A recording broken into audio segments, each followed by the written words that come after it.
Welcome back. If you're still with us, we were in conversation with Zoe Titus, the Executive Director of the Namibia Media Foundation, talking to us about the role of media when it comes to promoting free and fair elections.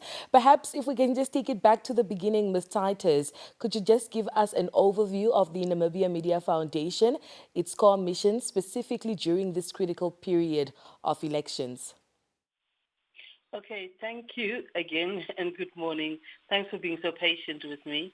I am the Executive Director of the NMT Media Foundation, and we have since 2013 worked to advance media freedom, ethical journalism, and public access to reliable information, which is why we were very involved in working with our Ministry of Information to design and craft our now promulgated access to information law.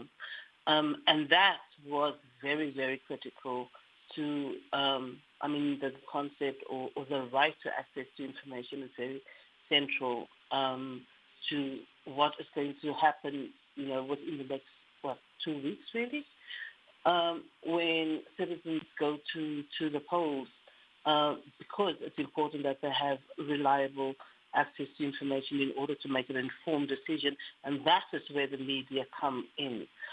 So especially now during election periods, we, by the same token, are very invested that the media has the tools that they require to facilitate access to reliable information. And for that reason, we then promote very, very fundamentally the Namibian Code of Ethics. And because it is during elections where, through these practical guidance to newsroom briefings, ethics, safety, where we can ensure that there is accountability through our self-regulatory system.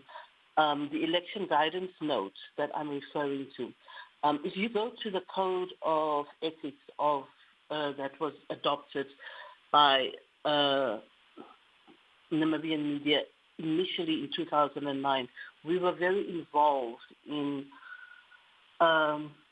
updating that code in 2017 because we realized that, with digitization and such, it did not make provision for online media. And then last year, we supported the former media ombudsman, Dr. John Nakuta, to monitor the media conduct during elections.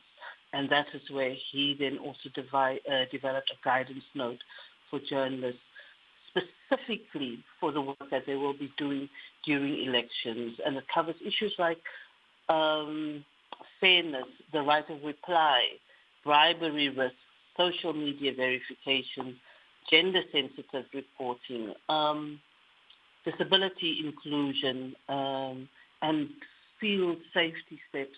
So, I've given you a very long answer, but we align our work also then on the issue of safety, which is very, very critical. We align that work with the UN Plan of Action on the safety of journalists, and that in itself focuses on issues of prevention, protection, and prosecution in the instance that the right and the safety of a journalist is violated. And then we translate that through our work, through training, through information briefs into newsroom practice, hopefully. Yeah. Now, Ms. Titus, the media is often described as the watchdog of democracy. But how important is the role of journalists when it comes to reporting transparently and also just, helping the public stay informed and also just allowing the public to engage and also perhaps, take away from citizen journalism? Um, you know, I think, journalists and journalism matters every day of the week. But, we are speaking now specifically about elections. So elections is an incredibly important period during our kind of, let's say, democratic cycle. And that is where the work of journalists, again, becomes particularly important because journalists inform voters. They scrutinize power. They provide verified context when rumors are spread online. We all know that we have a problem with mis and disinformation, most specifically on social media platforms. So the role that journalists play in terms of verifying information, that is critically important.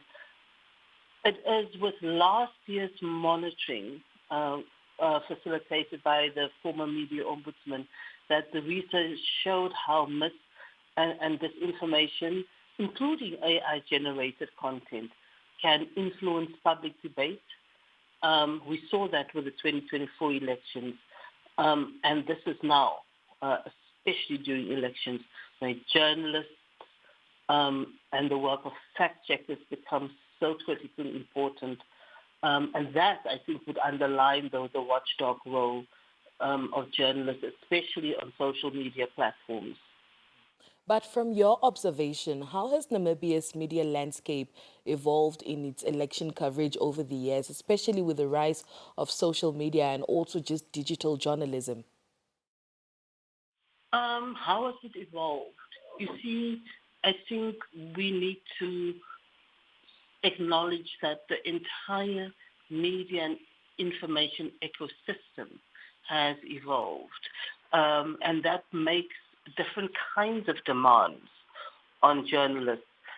Coverage now has to be faster, it has to be more interactive, but it's also more exposed to manipulation.